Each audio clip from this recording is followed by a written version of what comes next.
మన పిల్లలకి ఇంట్లోనే చక్కగా ఈజీగా మైదా పిండి లేకుండా, షుగర్ లేకోకుండా, ఎటువంటి కెమికల్స్ యూజ్ చేయకుండా మనం చక్కగా ఫుడ్ ఇంట్లోనే చేసి పెడితే చాలా ఆనందంగా ఉంటుందండి.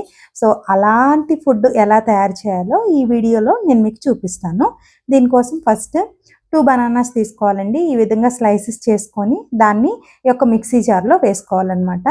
ఒక బౌల్‌లో హాఫ్ బౌల్ తీసుకోండి. ఆయిల్ కానీ, బటర్ కానీ వేసుకోవచ్చనమాట. దాంతో పాటుగా నేను బెల్లాన్ని హాఫ్ కప్ అయితే తీసుకోవట్లేదండి. ఓన్లీ 2 స్పూన్స్ మాత్రమే యూజ్ చేస్తున్నాను. ఎందుకంటే బనానాలో ఆల్రెడీ మనకి నేచురల్ షుగర్స్ అనేవి ఉంటాయి కాబట్టి. దీంతో పాటుగా కొంచెం ఇలైచీ పౌడర్ కూడా యాడ్ చేసుకోండి. మీ దగ్గర ఉంటే వెనిలా ఎసెన్స్ కూడా యాడ్ చేసుకోవచ్చనమాట. దీనివల్ల మంచిగా స్మెల్ అనేది వస్తుంది.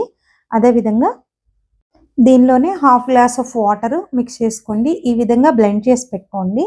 ఈ విధంగా బ్లెండ్ చేసుకున్న బ్యాటర్‌లో మీరు గోధుమ పిండి 1 కప్పుని యాడ్ చేసుకొని దీనిలోనే కొంచెం, కొంచెం బేకింగ్ సోడా, బేకింగ్ పౌడర్ వేసుకొని ఆ యొక్క బ్యాటర్‌ని నేనైతే ఎయిర్ ఫ్రైయర్‌లో చేస్తున్నానండి. దానికోసం ఈ సిలికాన్ బౌల్‌ని జస్ట్ నేను గ్రీస్ చేసుకున్నాననమాట.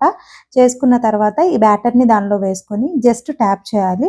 దీనిలోనే ఈ యొక్క బ్యాటర్ మీద మనం డ్రై ఫ్రూట్స్ అనేవి యాడ్ చేసుకోవచ్చు. దీనికోసం ఫస్ట్ మనం ఎయిర్ ఫ్రైయర్‌ని ప్రీహీట్ చేసుకోవాలనమాట. 5 మినిట్స్ 180 డిగ్రీస్‌లో దీన్ని మనం ప్రీహీట్ చేసుకొని, ఆ తర్వాత ఈ సిలికాన్ బౌల్‌ని తీసుకెళ్ళి మనం దీనిలో పెట్టేసేసేయాలి. ఇలా పెట్టిన దాన్ని మళ్ళీ మనం టెంపరేచర్ అడ్జస్ట్ చేసుకోవాలండి. 160 డిగ్రీస్ మీద 25 మినిట్స్ అనేవి మనం అడ్జస్ట్ చేసి పెట్టుకోవాలి. ఫైనల్‌గా మనకైతే కేక్ అయితే రెడీ అయిపోయిందండి. ఇలా రెడీ అయిన దాన్ని మనం ఒక ప్లేట్‌లో కానీ, బౌల్‌లో కానీ ట్రాన్స్‌ఫర్ చేసుకోవాలనమాట. ఇగో చూడండి ఎంత చక్కగా ఫార్మ్ అయిపోయిందో కేక్ అనేది. సో, ఇలాగ ఉంటే మనం ఈజీగా మన బేబీస్‌కి కూడా పెట్టడానికి హెల్ప్ అవుతుందనమాట.